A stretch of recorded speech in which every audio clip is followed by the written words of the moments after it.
Ilang araw nang lumipas at napuno ng kasiyahan ang bahay ni Naara dahil magmula nang dumating si Kenneth ay mas naging masigla ang kambala sa pang-araw-araw.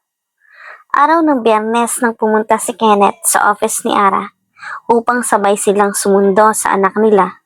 Ang kaso pagbukas niya ng pinto ay nakita niya ito na nakatulog na naman sa lamesa nito. Napailing na lang siya doon at lumapit sa dalaga. Tinitigan niya ng mabuti ang mukha nito. Talagang napakaamo nito.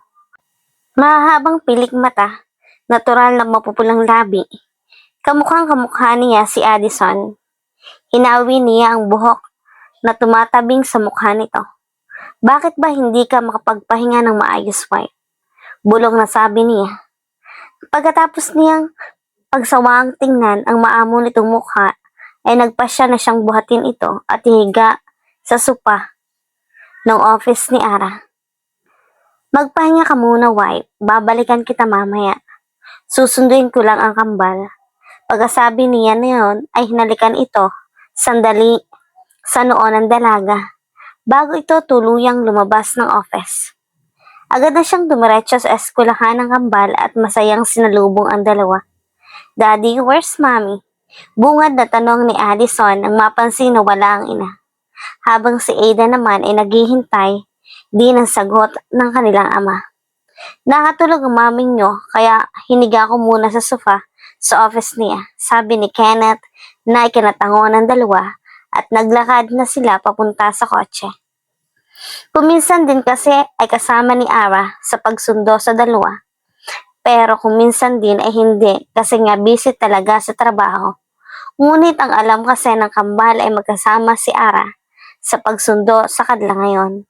Ngunit naintindihan naman nila kung wala ito dahil sobrang pagod sa trabaho. Si Ara naman ay tuwang-tuwa dahil nakikita niya ang pagpupursige ni Kenneth na bumawi sa kanila. Lahat talaga ay ginagawa nito. Madalas nga kung ano ang trabaho na dapat sa isang babae. Ang gumagawa sa bahay ay si Kenneth. Kaya talagang humahanga lalo si Ara dito dahil wala sa itsura ni Kenneth na kaya nito gumawa ng ganoong bagay. Sunduin natin si Mommy Daddy, sabi ni Aiden habang nakangiti na makapasok sila sa kotse. Nilagyan muna niya ng seatbelt ang dalawa at pumasok na din sa loob. Of course, babies, tapos na si Mommy ninyo sa trabaho.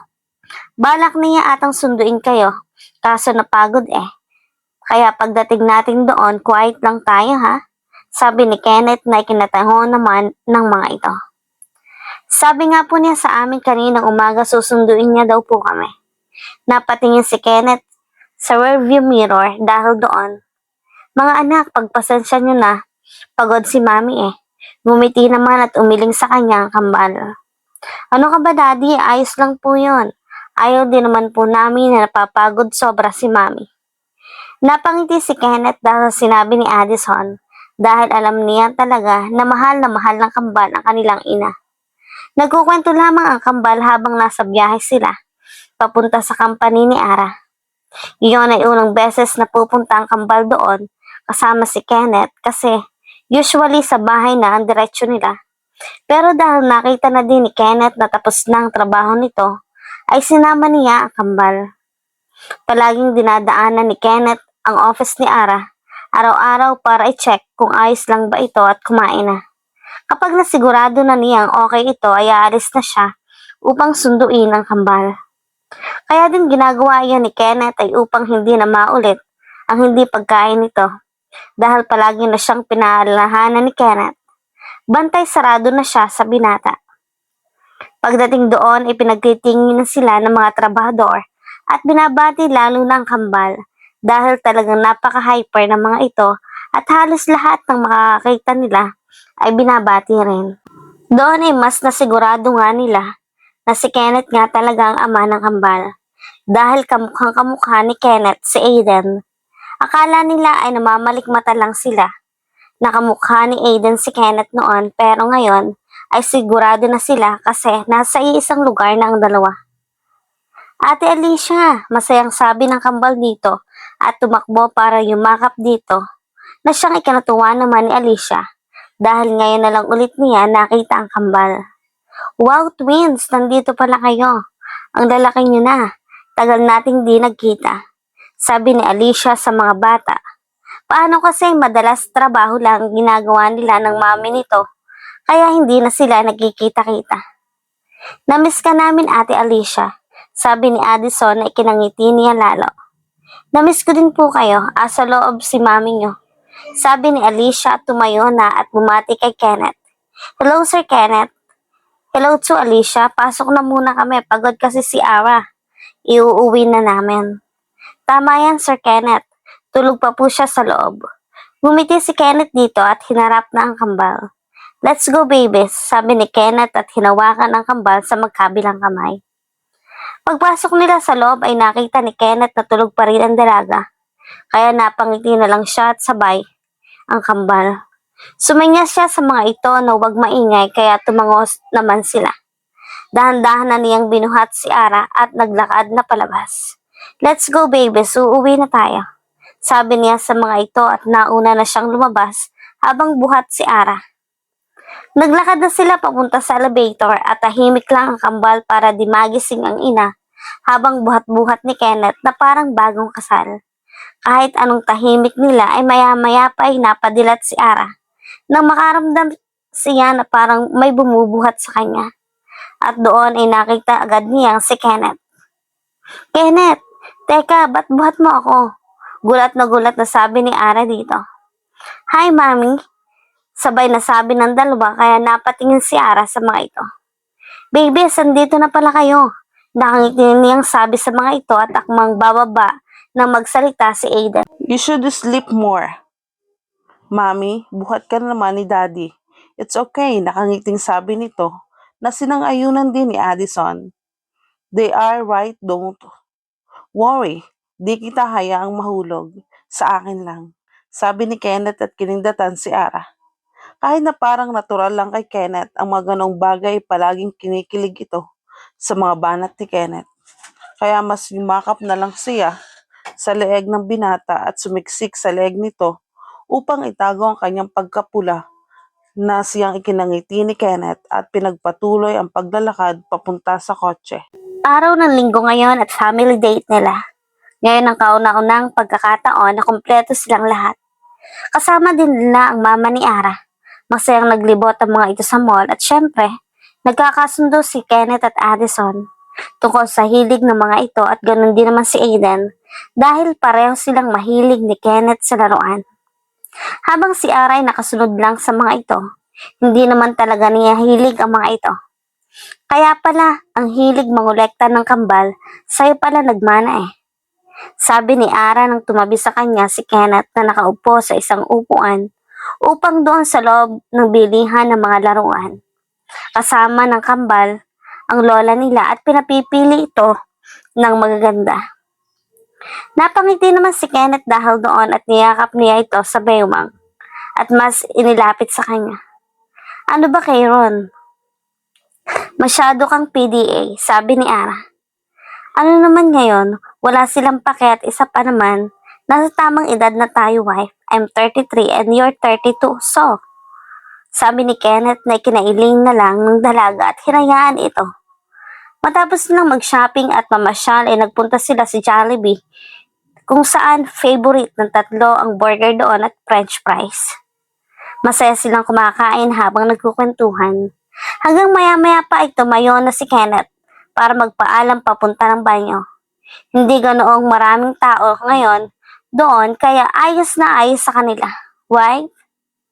Agad na napaangat ang tingin ni Ara mula sa pagkain niya nang tawagin siya ni Kenneth at gulat na gulat siya sa nakita niya. I know I'm such a jerk for confirming that you're my girlfriend without asking you. But nangako naman ako sa sarili ko na darating din ang araw na tatanungin kita para maging official talaga tayo. Gusto ko lang na panghawakan mo na mag-on na tayo. Noon pa man kaya sinabi ko yon. Pero plano ko na talaga to. And thanks to mama and to the twins nagawa namin to.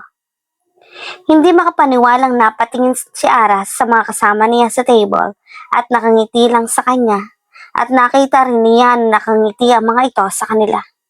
Si Kenneth kasi ay nakatayo sa harapan ng table nila at may hawak na bouquet of flowers. At sa likod nito ay mga stop doon ng Jollibee na may hawak na cake na gawa sa letters na nakasulat na, "Will you be my girlfriend?" Kaya hindi talaga makapaniwala si Ara at agad na pinunasan ang luha sa mata. Kitang-kita ni Kenneth ang pagkagulat sa mukha ni Ara hanggang sa mapalitan ito ng pagkasaya at pagkaluha.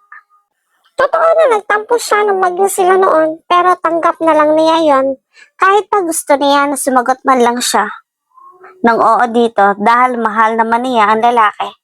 Kaya sabi niya sa sarili niya, mag-iinarte pa ba siya? Pero makita si Kenneth ngayon, sa kinatatayo nito ay talagang ikinaiiyak niya. "Will you be my girlfriend, wife?" Tanong ni Kenneth habang nakangiti. Sa wakas narinig rin niya ang mga katagang iyon na matagal na niyang inaantay at buong akala niya ay hindi na niya mararanasan pa. Kaya agad na tumayo si Ara at naglakad palapit kay Kenneth. Napatingin muna siya sa mama niya upang manghingi ng permiso. Nakaagad tinanguan siya nito at sa mga anak niyang malaki ang ngiting nakatangin sa kanila. "Yes, yes, of course, yes." Masayang sabi niya na mas ikinatuwa ni Kenneth at agad niyakap at hinalikan sa labi kasabay ng palakpakan ng mga tao sa paligid nila. Nang humiwalay na sila sa halik ay agad na ibinigay ni Kenneth ang bulaklak dito. Napatingin sila sa mama at anak nila na kapwa nakangiti sa kanila kaya pumunta sila sa table para kumain. Napuno ng congrats ang paligid nila. "Congratulations, Mommy and Daddy." Sabay sabi ng kambal kaya hinalikan naman nila ito sa noo nila. "Sobrang saya po namin ni Addison," sabi ni Ada na lalong nagpangiti sa kanila. "Salamat babies," sabi ni Ara sa mga ito at kinindat na naman sila ni Kenneth dahil nga sa plano nila. Bumaling si Ara sa mama niya at hinawakan ang kamay nito. "Ma, thank you po." "Anything for you, Ara." Nakangiting sabi ng mama niya at hinalikan siya sa pisngi. Bumaling siya kay Kenneth at hinalikan ang kamay nito. "Thank you, wife. Thank you so much." Lumipas pa ang isang linggo at mas naging masaya silang lahat lalo na at opisyal na mag-on na ang dalawa. Kasal na lang ang hinihintay ng lahat para sa mga ito. Matagal na din silang nagkausap nila Eldred, Ali, Grace at Rance dahil ng gabing maging sila ay pumunta mga ito sa bahay nila para i-celebrate ang okasyon na iyon. Doon din ay pumunta ang dalawa para kaibigan ni Kenneth at nakilala na ni Ara ang mga ito. Naging masaya silang lahat sa panibagong yugto ng kanilang buhay. Ngayon ay panibagong araw at ganun pa rin ang gawain ni Ara. "Miss Ara, ready na po ang ka-meeting ninyo sa meeting room," sabi ni Alicia at tumango si Ara at inihanda ang sarili. Pagkatapos ay dumiretso sa meeting room. Pagpasok niya ay nagulat siya nang makita siya ni Cathy kasama ang isang babaeng may katandaan na din pero kitang-kita pa rin ang kagandahan nito. "Hi Ara, nagkita ulit tayo. Kasama ko ngayon ang mama ni Kenneth at ngayon ay sigurado na akong matutuloy ang kasal." Natigilan si Ara dahil sa sinabi nito sa kanya. At napatingin sa kasama nitong babaeng nakangiti sa kanya at doon niya napansin ang pagkakahawig nila ni Kenneth. Hindi niya alam ang gagawin niya. Parang tumigil ang mundo niya sa kanyang narinig at nabingi. Nasa harapan niya ngayon ang nanay ng taong mahal niya kasama ang isang babaeng patay na patay kay Kenneth at ang rason ng pagpunta nila doon ay dahil sa isang kasal. Kasal sa pagitan ni Kenneth at ni Cathy. Hindi siya,